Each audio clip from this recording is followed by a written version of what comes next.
conocida como la abuelita de México. De portarse bien, siquiera por el cariño con que nos tiene. Cuando habla un condenado. Sí, y no solo por ser la imagen hasta el sol de hoy de uno de los productos de Nestlé, sino por protagonizar por años personajes memorables. ¿Lo adoptaremos ahora que nos casemos? ¿Ahora que qué? ¿Que nos casemos? ¿No has hablado con Cayetano? No. Ah, pues ya hablarás. Trabajó por años en el mundo artístico, al punto de levantar polémicos rumores sobre su orientación sexual. Pero, ¿qué ocurrió con ella? ¿Por qué cuadró al mismo Pedro Infante? ¿Y qué hizo con toda su fortuna si absolutamente toda su familia murió poco a poco? Acompáñame a conocer su impresionante historia. Esta es la línea de tiempo de Sara García. Me he dado cuenta de que estoy enamorada. No necesitas decírmelo. A esta vieja no se le escapa nada. Sara García se casó muchas veces en el cine. Sus papeles de madre y esposa la volvieron un símbolo del núcleo familiar mexicano, pero estaba muy lejos de serlo. La actriz vivió prácticamente marginada por guardar las apariencias de una sociedad conservadora que nunca entendió lo que es amar sin importar el género. No hay que disgustarse. Tú lo que necesitas en este momento es quien te ayude. Yo, sí. Quien te ayude a ver las cosas con la claridad con que tal vez tú misma no te atreves a verlas. Inconfundible por su cabello canoso, sus lentes y el peinado siempre idéntico, Sara García se convirtió en la tradicional abuelita de todos. Su personaje era el arquetipo perfecto de la época. Dulce, sumisa, incondicional, sufrida y muy madre. Óyeme, Gastón. No quiero escuchar nada. Me voy de para acá. Gastón. Déjalo, mamacita. Pero Sara García es mucho más compleja, humana e interesante que todos sus personajes juntos. Su vida estuvo plagada de la tragedia mucho antes de su nacimiento, y durante ella puso en su sitio a Pedro Infante cuando éste ya era un divo. Amó sin importar el género y endulzó la infancia de muchos. Dicen que por cuenta propia se fracturó una rodilla y hasta se quitó 14 dientes para hacer más real el papel de abuela. ¿Mito o verdad? Ella lo que pasa es que tuvo una infección. Y entonces quedó mal y se le quitó los dientes, ¿no? Entonces ella lo usaba para personajes, lo ponía para otros personajes. Así como lo escuchan, este es el primer mito que se rompe en torno a la abuelita del cine de oro. La actriz Ana Martín, que compartió rodaje en 6 películas, confirmó que sí se sacó la dentadura, pero no porque lo requería el personaje, sino por una infección. Ni lo creas, hijo. Sí, mucho se ha dicho de ti. Sara García Hidalgo nació en 1895 en Veracruz, México. Mi padre era cordobés de España. Mi madre era granadina de España. ¿Recuerdas el comentario sobre la tragedia que rodeaba antes su nacimiento? Pues Sara fue la única hija sobreviviente, pues sus 10 primeros hermanos fallecieron prematuramente. Por eso su madre tenía tanto miedo de amamantarla que le entregó a la señora González, quien también tenía a su hija recién nacida llamada Rosario. Ella fungió de nodriza y las convirtió en hermanas de leche. Pero, ¿qué relevancia hay en esto? Pues más adelante te contaremos el papel de Rosario en su vida. Y pequeñitas íbamos nosotros al teatro. Como quien dice, a respirar el aire del arte. Sara creció en un hogar armonioso. Su padre era amante del teatro, por lo que desde pequeña conoció la industria del entretenimiento. Sin embargo, un hecho desmoronó la tranquilidad en la que vivían. El puente que separaba su escuela del pueblo se derrumbó debido a una tormenta. La incertidumbre destrozó tanto a don Isidoro que le provocó un derrame cerebral. Y se llevó el puente. Y no había por dónde pasar. Fue tal el impacto que recibió mi padre que le vino un derrame cerebral y se quedó parado. Buscando una cura para su esposo, doña Felipa junto a Sara viajan a México y lo internan en la beneficencia de la ciudad. Lamentablemente no soportó los tratamientos y en 1900 falleció. Aún así, ambas se quedaron en el país. Sara comenzó a asistir a la escuela y todo iba bien hasta que una fiebre tifoidea 5 años después se llevó a su madre. La enfermedad también alcanzó a Sara, pero como era joven se pudo recuperar. No obstante, su madre presagió que no lo lograría y le pidió a la directora del plantel que la firmara como su tutora. Fue así como la pequeña quedó a su cuidado y aprendió las puestas de obras teatrales. Pedirme a mí que hable del cine mexicano es como solicitar mi autobiografía. Y sí, Sara pedía permiso a su tutora para dar clases particulares a las que no iba, por estar viendo filmaciones que se realizaban cerca de la institución. Tanta era su curiosidad que el director de la compañía la puso como extra. Busqué la manera y me metí al estudio de extra. Allí fue donde yo empecé la carrera, en el cine mudo.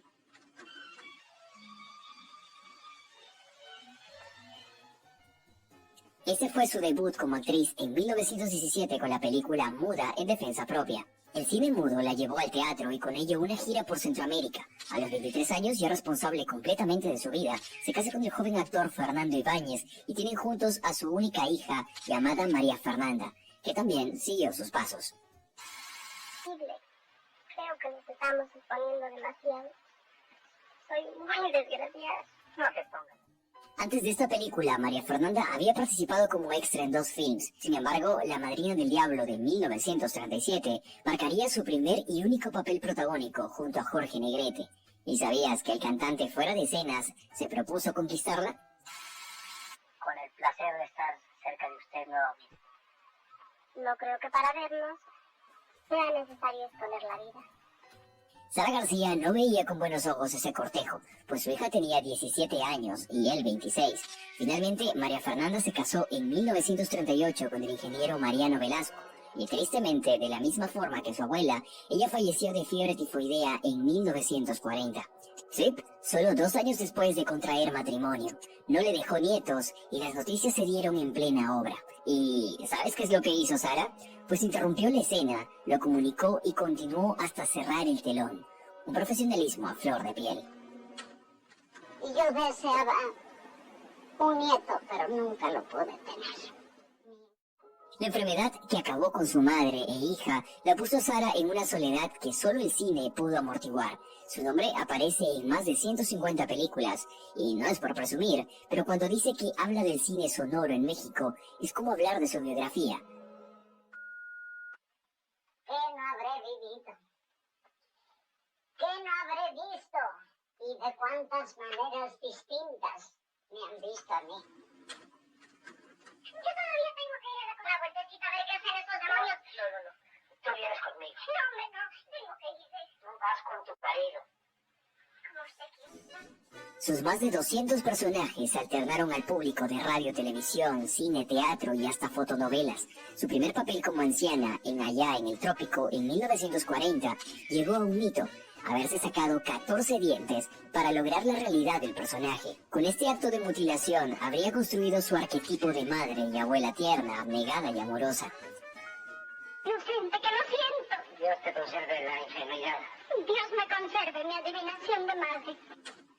Mañana es la fiesta de la Virgen del Pueblo para ir a la iglesia y después de cantarle a Nuestra Señora, le das las gracias por las bondades recibidas. Su primera película fue en 1917 y la última en 1980. ¿Te das cuenta de algo? Pues ningún otro artista conectó a la época muda del cine nacional con la etapa de las ficheras, es decir, mostrando una parte social de México. Es así como se reciben los amigos. Hágame el favor de no dirigirme ni la milésima parte de un átomo de sílaba, por favor. Solo ella vivió en carne propia el nacimiento, ascenso, esplendor y decadencia de la época de oro. Casi todos los actores de la cinematografía mexicana fueron sus hijos, nietos, yernos, esposos, ahijados y hermanos. Yo planteo. Y tú calla. Callado. Anda, firma las letras del smoking de Ramoncito. Las firme. Así como sus personajes femeninos sumisos, tenían ingredientes más rudos. Deben de portarse bien siquiera por el cariño con que los crié. Siempre cuando hablo condenado. En Los Tres García y Vuelven los García compartió créditos con Pedro Infante, con quien tuvo un enfrentamiento detrás de cámaras. El actor, como ya gozaba de popularidad con las mujeres, llegaba a la hora que le venía en gana. Y como Sara nunca tuvo pelos en la lengua, se lo cuadró de tal forma que nunca más lo volvió a hacer. El ser estrella consiste en llegar a tiempo a su llamado y dice, le juro a usted que no vuelvo a llegar tarde. Efectivamente, nunca más llegó tarde, era el primero que llegaba. Dicen que el cariño entre Pedro Infante y Sara fue tal que desde esa fecha y en todos sus cumpleaños le llevaba serenata a la medianoche. un cariño que se extendió a la infancia de muchos hogares, y es que en 1973 es elegida para ser el rostro del chocolate abuelita. Es chocolate abuelita con sabor a la antigüita. Chocolate abuelita es requete bueno. Cuando México sufrió la caída en el cine en los años 70, el nombre de Sara García seguía atrayendo al público. Los personajes que interpretaba le daban una imagen tan sólida que aún hoy, más de 40 años después de su fallecimiento, sigue presente en el imaginario popular como la imagen ideal de la madre y abuelita mexicana. No importa. Más vale que te veas como los payasos del circo y no que te vaya a dar una pulmonía.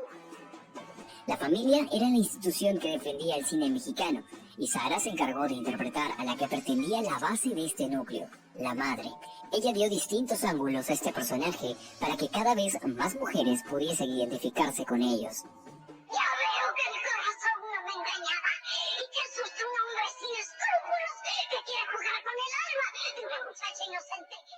Pero ¿recuerdan que hablamos al inicio de su nodriza que tenía una pequeña llamada Rosario? Pues cuando la actriz se separó de su esposo, al descubrirle una infidelidad, ambas se reencontraron y vivieron juntas hasta el final de sus días de Sara. Por esta convivencia, y como no se le conoció otra pareja, vieron que ambas sostuvieron un romance que se detalla en 2 libros publicados y una declaración del actor Manuel Flaco Ibáñez. Se llamaba Rosario y entonces de repente decía, ya me voy porque me voy a echar un rosario. O sea, no andaba escondiéndose, todos los éxitos. Si bien el medio sabía de su amor por Rosario, el público no.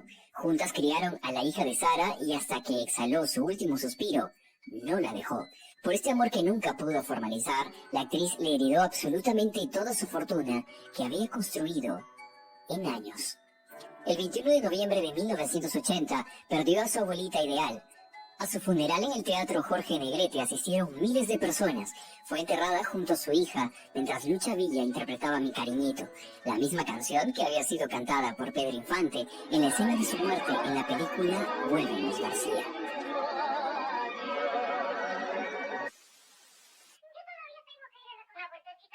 Espero que te haya gustado esta línea de tiempo de Sara García, al igual que a mí. Si te gustó, no te olvides darle manito arriba y suscribirte al canal, activando la campanita para estar al tanto de más líneas de tiempo del cine de oro como esta. Mi nombre es Carlos y nos vemos en un próximo video. Cuídense mucho. Chao. Vamos, pero hombre, anda que ya no.